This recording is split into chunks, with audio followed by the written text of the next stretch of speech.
Hi guys! Welcome to my channel. It's me, Mary Said.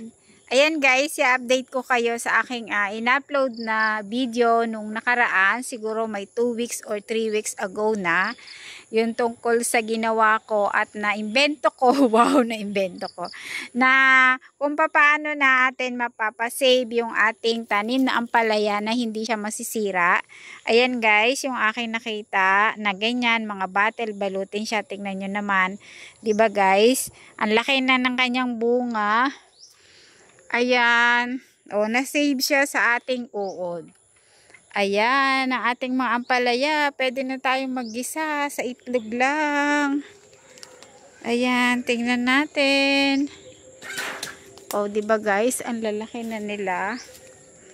Ayan, o. Pwede na natin harvestin. Ayun. Ayun, malaki na. Ayan. Diba? Ay! Nako! Bakit nabulok?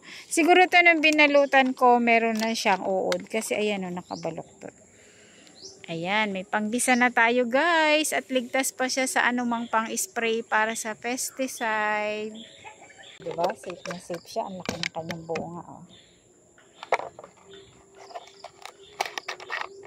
Look. O diba? Ang ganda. Bumaluktot na nga lang siya.